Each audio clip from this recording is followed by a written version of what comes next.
Welcome everyone to today's video. Today we're talking about the DJI Air 2S.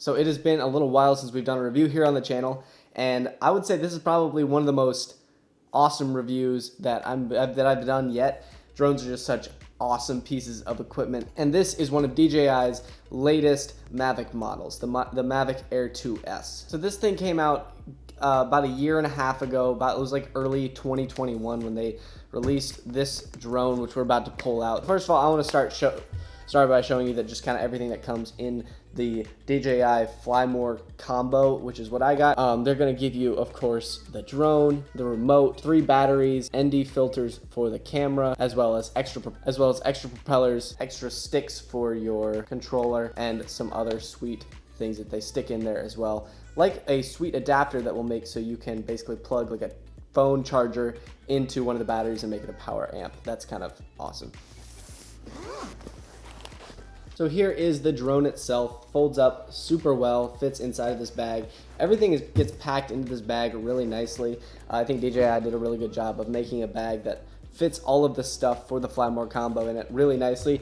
Really appreciate just some good packaging you can take. It helps you take good care of what you spent a lot of money on. So the unit itself is really small, pretty lightweight, although if you have the entire Fly More combo in your backpack like I do right now, it definitely adds a substantial amount of weight to your backpack, but it's totally worth it because it is awesome. So this thing can go about 32 miles per hour in standard mode with all of the obstacle avoidance sensors on, and then it can go about 42 miles per hour in sport mode, but that's gonna of course flip off your obstacle avoidance sensors, so you are on your own then. If you are headed straight toward a tree, it will not stop you. You will just fly right into the tree and lose $1,000. So on one battery, you're gonna get about 25 to 30 minutes of flight time. It really depends on how you're flying it. If you're in sport mode, just hauling all the time, you're not gonna get probably even 20 minutes out of it. But obviously most of the time, you're not ripping at full mile per hour. And of course, that's variant on wind and that kind of thing too. So with the Fly More combo, 3 batteries, you're pretty much never gonna be wanting to fly more than you have time to fly with 3 batteries. 3 batteries should be plenty of time. So they upgraded the signal on this thing from like the controller to the unit. They had only 2 antennas on the previous model, the Air 2, and added 2 more, so they have 4 antennas on the Air 2S, which makes so you have much better signal. They claim you can go up to like 7 miles, which I feel like is probably a little bit of a stretch. If there's like obstruction and stuff between you, you're not going to get to 7 miles. But I was flying up at like a mile. If you have clear sight, no problems there at a mile. Although if it is an obstructed mile, it's going to cut out. Luckily though, they do have the return to home feature. So if at any point you lose signal, it'll fly up to your max set altitude, which is like around 400 feet legally. And then it'll return to where you took it off from and land safely. They make this thing so incredibly easy to fly. I was a little bit shocked at just how easy it was to fly. The controls are so smooth. The feed is really smooth, really snappy. You're not seeing like a lot of delay in the feed to your phone. It's just, everything is really easy to fly. My little sister was flying this drone. She's like 10 and had no issues flying this drone. So if you're worried that it's going to be too difficult, you can just think again, because it's very simple. So I was talking about the obstacle avoidance sensors some. It has 2 sensors here in the front, 2 sensors on the top, and then 2 sensors in the back. No obstacle avoidance sensors on the side, so you could theoretically fly sideways into something. The obstacle avoidance is really good.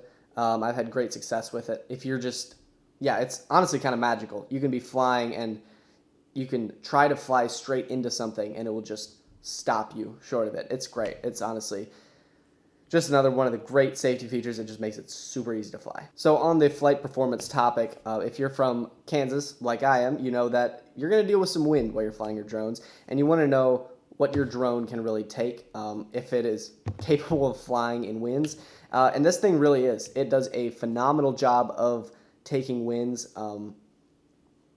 It's honestly kind of cool to just like let go of the controls and just watch it hover in place and just like fight the wind and stay in the same place. It looks really cool. Now, according to DJI, this thing can take up to 23 mile per hour winds, which is pretty crazy. I would not take my drone up in 23 mile per hour winds no matter what the manufacturer says.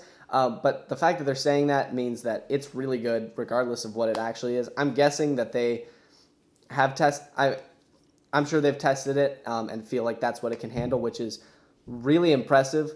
So wind, this thing takes like a champ. The only real like glitch I found with this drone, and it may have just been a firmware issue, I'm not sure exactly what it was, but a couple times, and it was only for like a little stint of time, hasn't happened for a while, when flying in sport mode, the gimbal would flip up and get stuck at like a weird angle. So if you're flying on your camera, it's a little hard to navigate because you're looking up in the sky, and like the gimbal gets stuck at that position, so you have to fly it back and like move the gimbal a little bit till it like flips back and is ready to go again. And it's possible that it was just a firmware thing and that it's gone now. It hasn't happened for a while. The drone's been working great, so it's probably nothing to worry about. I haven't heard that anyone else has had this issue with it. I don't know exactly what that's about, but I thought I would mention it. So let's talk about the camera, which is upgraded from its predecessor, the Air 2, and now has a 1-inch 20 megapixel camera on the front. Again, with one of those amazing DJI gimbals, which just makes your footage just so buttery smooth up there. This thing shoots up to 5.4K on this 1-inch sensor, which is kind of crazy if you think about it. My DSLR does not shoot 5.4K. Granted, the 4K on my SLR will probably look better than the 5.5 on the smaller camera, but nonetheless, it does have 5.5K video. And if you dial that back to 4K video, you can go up to 60 frames per second, but you're going to get a 2 times crop if you go to slow motion there. And then if you go back to 1080p, you will get 120 frames per second, which looks really good actually. Again, you're going to get a crop on that. But yeah, it honestly looks really impressive, the 120p. I think it's really impressive that they add that feature in there. This thing can also video at 10-bit, which is going to basically make it better for color grading. I don't exactly understand how all this techie stuff works, but basically what that means is it is better for color grading because you are taking in more information into the camera, which makes it better for color grading. Now, just some quick modes that make this thing really fun to fly are called Master Shot and Active Track. Active Track is nothing new. That was on pretty much everything. Active Track's been around for a long time, but they did upgrade it in this drone with Active Track 3.0, which is honestly pretty awesome. Basically, you can select any moving object and let go of the controls, and the drone will follow it. So if you are, say, biking, you can select yourself, pop your remote into your backpack, and just bike for 10 miles, and this thing will just follow and take video of you automatically. So I think that's really cool. You can even do Active Track in sport mode, so you can be in a car going 40 miles per hour, and this thing will be keeping up with you. Pretty awesome. And the other really cool mode that they put in this drone is Master Shot. So basically what this drone will do is similar to Active Track in the way that you will select something, but this time it'll just be stationary. So you do like a building or a person or whatever.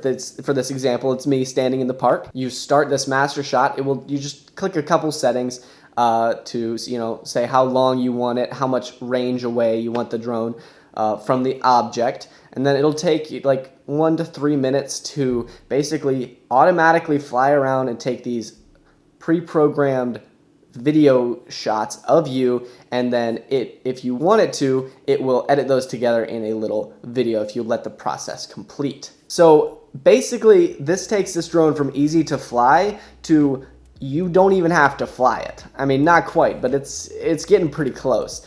Basically, you can take some pretty incredible shots, say for real estate project that you're doing. You can take some pretty impressive shots without even taking the shots. You just fly it up, select Master Shot, and this thing will do the rest. So with all these incredible features, with all this incredible stuff packed into one tiny little vessel, you may be wondering, how much does that bad boy cost? Because that's pretty awesome, but awesome things have a tendency to seem less awesome once they cost $6,000. But luckily this does not cost $6,000. I got this thing refurbished on Amazon for about $1,000 with the Fly More combo. So that's everything you need for this drone: charger, batteries, remote, filters, adapters, cords, anything, you name it, they send it in the Fly More combo. And all of that for only about $1,000 is mind-blowing. In comparison to the Mavic 2 Pro, which will cost about $2,500, it's looking like a pretty low price tag. It was not that long ago, like in my time, that things like this were not consumable by like a regular consumer. You couldn't just spend $1,000 and have 5.4K in the sky. Like things like that were not possible. You were flying these big white, you guys know what I'm talking about, those big white drones that didn't fold, like I can't even think what it's called. Shoot. Mavic? Was it the Mavic? No, that was the old one. Phantom. Got it. The Phantom series by DJI. You had like this big foam case that you had to carry it in, not a nice little zipper bag. You know, these things were louder. They didn't fold up. Worse camera quality. You can tell that DJI has been perfecting their drones for years and years, and this is the product of that. And DJI is not done. They're always moving. They're always coming out with new stuff. But this is a really good drone. It's small. It's lightweight. All the video capability that you could ask for, at least on a consumer level. And I think that makes this drone a fantastic case if you were looking to do commercial work, if you were looking to do YouTube work, if you're just doing hobby stuff. Honestly, it's just an awesome drone. Now, granted, this is probably overkill if you're just buying a drone for fun. I'd probably look at one of the cheaper DJI drones. I don't think you need to spend $1,000 to get a really fun drone. But I was actually shocked at just how much fun they are to fly. I mean, it's a pile of fun. You can sit in your living room, fly this thing around your lawn, fly it through trees and stuff. It's one of the coolest toys I've ever owned. But with that said, I fully recommend this drone. Absolutely awesome drone, super fun to fly, super great camera capabilities. If you have the money and the budget, I said what I meant. So without further ado, thank you so much for watching this video. If it was helpful or if you enjoyed it, do go subscribe. I would be happy if you would do that, and I'll be back with more videos, hopefully more reviews. I appreciate you guys watching, and I will see you all next week.